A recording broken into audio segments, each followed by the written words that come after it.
day in the Big Ten. I give Ohio State a lot of credit. I told my team, I said, they're going to come in here desperate. We beat them the first time. You get to this time of year and people are desperate for a lot of reasons. Some are desperate, like you watched Rutgers last night. They played so hard it was scary.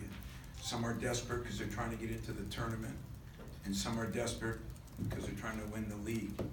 And if you ask me, the desperate trying to get in, which they deserve to be in, it was a lot better than our desperation to try to compete for a championship. I was totally disappointed with our effort in the first half. I was not disappointed with our offense.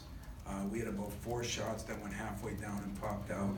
I've never seen Cash go 3 for 15 or whatever he went, and with pretty good shots. So that wasn't the problem. I thought the problem was we weren't guarding and we were getting out rebounded, and that's getting to be the out rebounding thing is getting to be a little bit of a burr in my side. But then at halftime, I think everybody made a commitment that we have to guard better. So we're going to have days when the ball doesn't go in, and the better we guarded, the better our break got, the better the ball went in a little bit. But we didn't shoot it well all day, and part of that was Nick couldn't go the second half, and it felt like he might have dislocated a finger or something here, and so I won't know until they go through all the medical procedures what that is. But it was a problem for us the second half. And give guys that didn't play well the first half, I could just list about everybody except Cassius.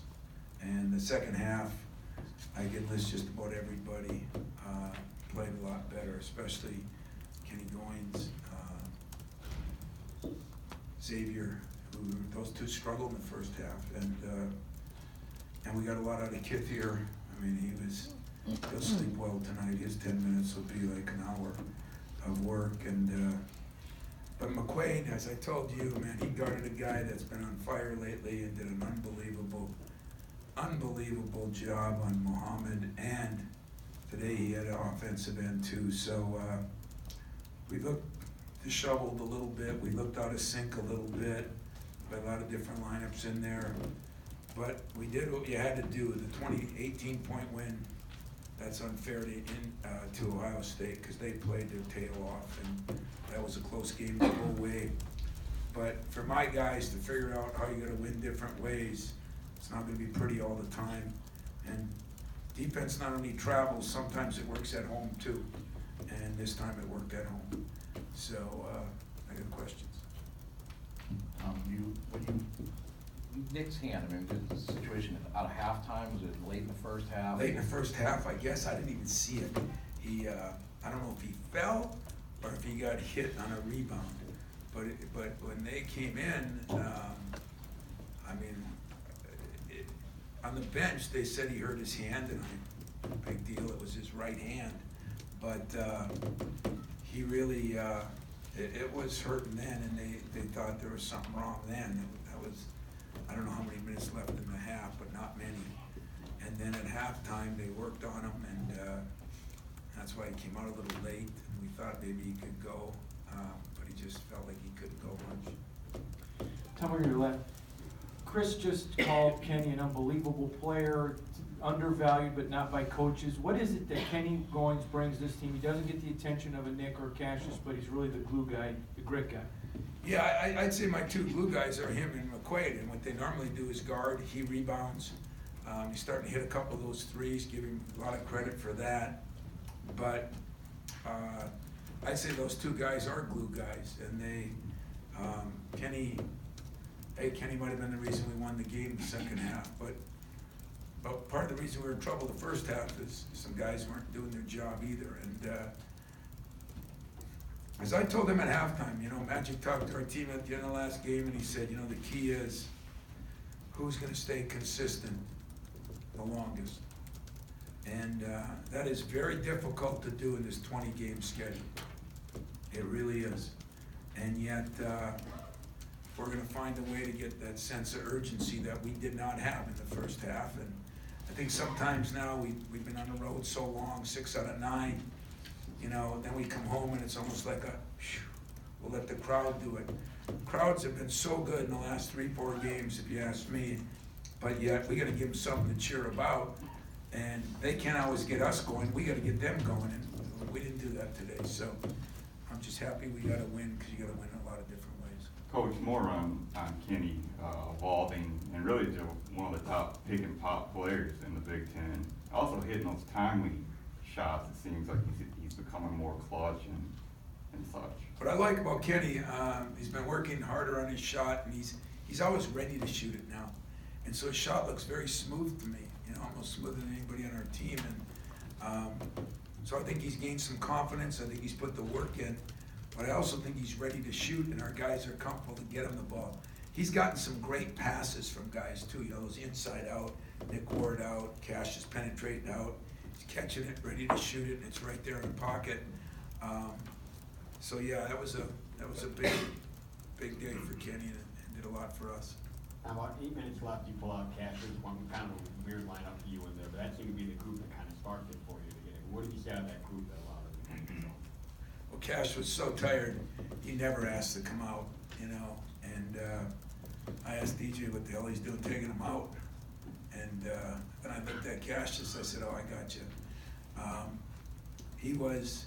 He had to work on both ends today, you know, and they put some pressure on him. I mean, I can't tell you the respect I have for how they played. But the lineup we put in there, it's a different lineup, and that's kind of what you need, you know. Maybe that's why you play some of those guys all year, you know. I'm sure somebody will say, well, why don't you play that lineup? Maybe I should start that lineup next game, you know. That's kind of the way you guys operate sometimes, no insult intended, but they gave us some minutes, they did their job, and I'm greatly appreciative for that. Yes. Talked the other day about when you're down at Ohio State, how Caleb Wesson still got 25 and how effective he was. Can you talk about the way you guys defended him today, how you just kind of made life uncomfortable for him? How important that was? Well, one thing we tried to do, even when Nick was in there, is not let him get it so easy. I thought down there we let him get it easy, but they run some nice stuff for him, and he is a load in there, man. And when they come down from the top, he is hard to handle. I don't know what he weighs, but it's a lot more than most of my guys. So he buried people. He did a good job. I thought he got a little tired, you know, and that was one of our game plans. Can we run him in ball screens? Can we run him up and down the court? Can we kind of get him tired a little bit? I think he was moving as good at the end, and they tried to do a good job of getting him rest. But especially when Nick was out, Xavier got in foul trouble. I mean, we had a lot of problems today. And to win against a good team, I'm sure when I get home and watch the film, I'll feel better than I do right now. That sense of desperation, you know, even Langford said it, you know, and we've got to re-energize ourselves on that. As kind of a follow-up to Kyle's question about that lineup, you know, at that stage of the game, and there's a lot riding on it, are you kind of coaching to survive those minutes when you have a lineup like that in there, or are you still looking to, you know, attack as you would if it were Cassius and Nick or whoever? Truth. Yes, please. Survive. You know, I mean, you want to do certain things, but trying to get Cassius some rest.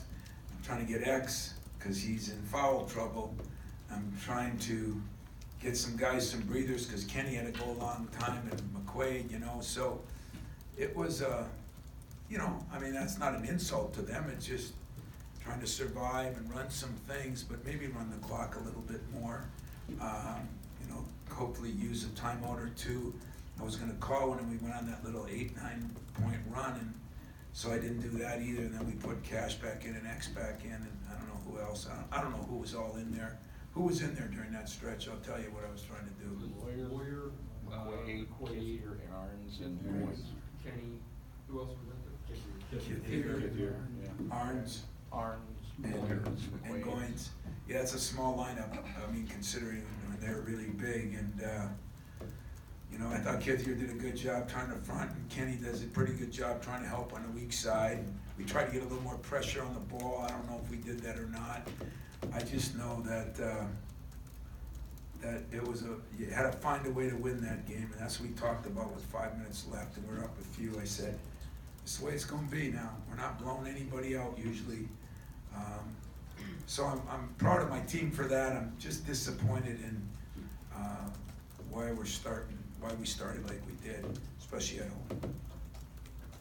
I was wondering, with Kyle starting the second half, what led to that? And then with X, did you know enough about Nick at that point where it was a health thing, or was it something else? Yeah, he was in there getting worked on, and and we had to put the lineup in, and just as we put it in, he came out. Okay. So that's why we put him in pretty much right after and see if he could go. And as far as Aaron, just trying to hold him accountable. We've gone like a couple weeks without a lot of controversy, so I wanted to create some. So I pulled my quarterback, and I don't know if I'm going to play him again the rest of the year, but I might.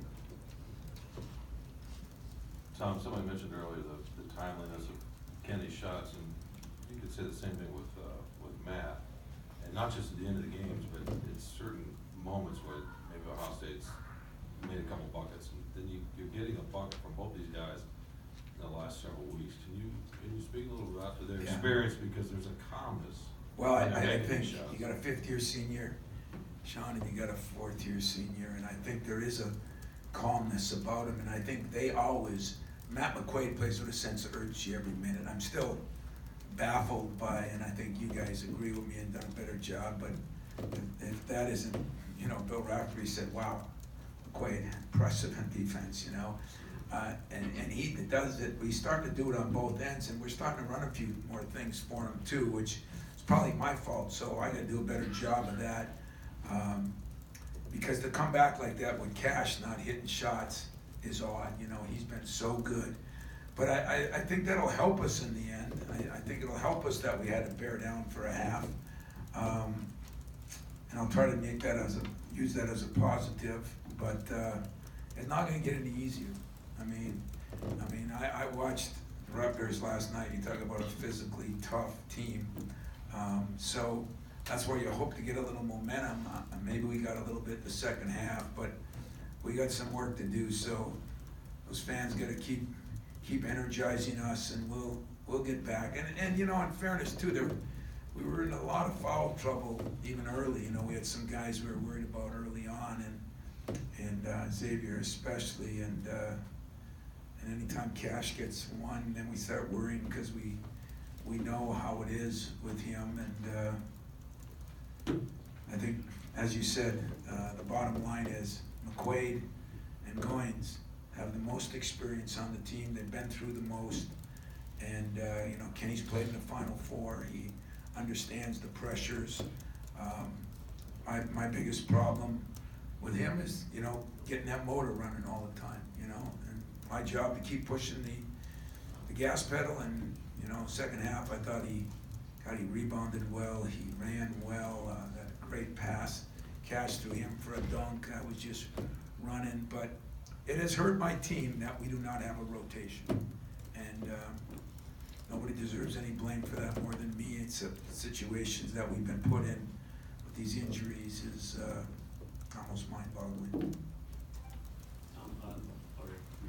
Ohio State's been going through a couple of things offensively in these last couple of games, and I know they're not your players, so I'm not asking about them specifically, but when you're in the Big Ten, it's this time of the year, and you're trying to get your offense rejuvenated, how challenging is that at this time of the season when you're going through a really tough offensive stretch?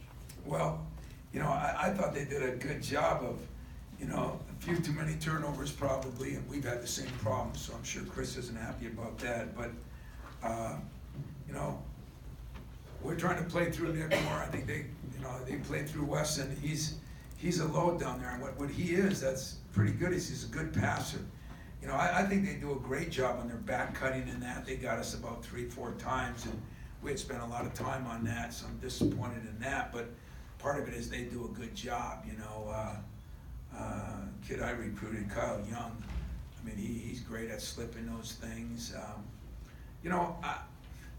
I think the only thing that I see that they struggled with is the same thing we struggle with. When you turn the ball over a lot, you got problems.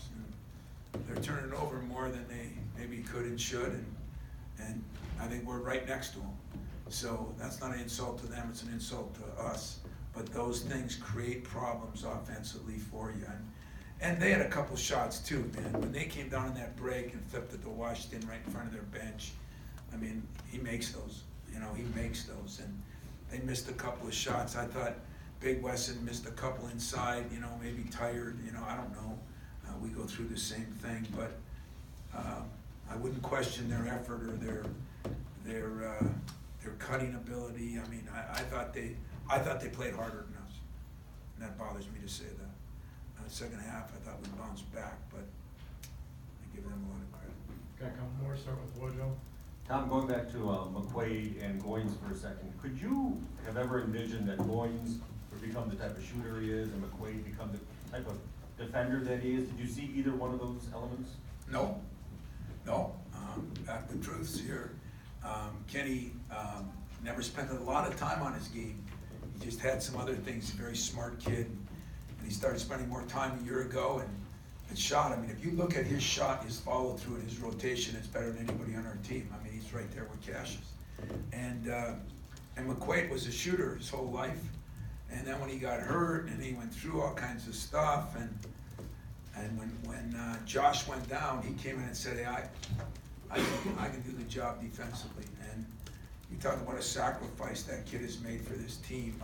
And it's really nice to see him be able to do both now, because you hit the nail on the head. I mean, the farthest thing I would have taken Kenny as is a three-point shooter, and the farthest thing I would have taken Cueto as is a defensive stopper, and both are doing those two things. And, if we get Nick back, and I mean, Cassius, I'm not worried about Cassius. I actually was pleased that he hung in there as long as he did and did a pretty good job defensively. I mean, they made some shots too, especially in that first half, but he did a pretty good job on Jackson, holding him to 8 points. And so Cash will be fine. It's getting those other guys and getting Nick back, and we'll see what happens. Tom. Chase and then Rico. Sorry. Tom, just Kyle obviously has had the kind of career where it sort of hasn't gone off the ground because of injuries and stuff, and even this year. For him to come in today, draw a big charge, hit a couple big shots, how pleased were you with what he provided today? Well, I was really disappointed in him the first half, and but I was, my whole team and my staff and myself, so we were all one big happy family in there, and we challenged Kyle too, and told him his brother's a freshman.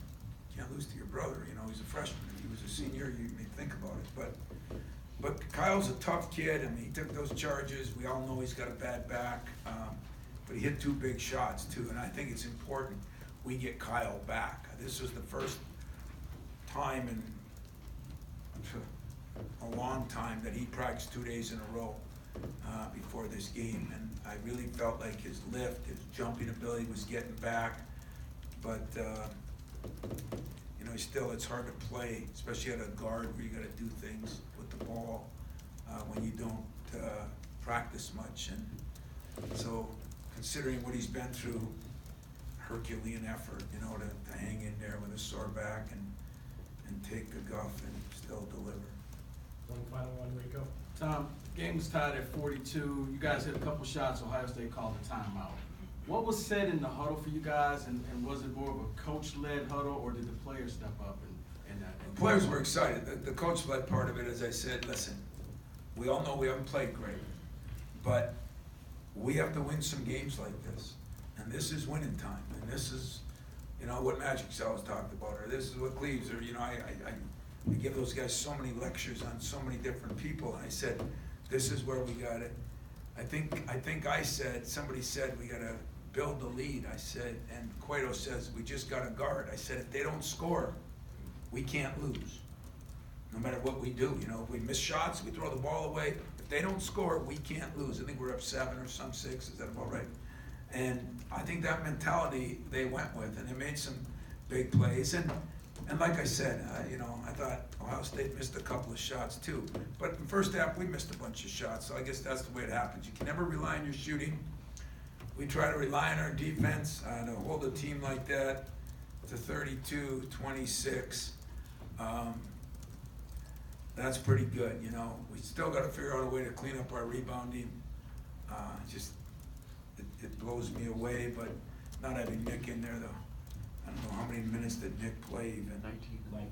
19 and those were weird minutes in the first half too, because he was a little tired and we had to keep him in there because of the foul trouble with Xavier. So there was no, it wasn't very fluid today. And, but to win a game, doesn't matter the points, because it wasn't an 18-point game. To win a game when you didn't play your best against a team that I thought played damn hard. I'm gonna take that and move forward. So appreciate it. Talk to you later.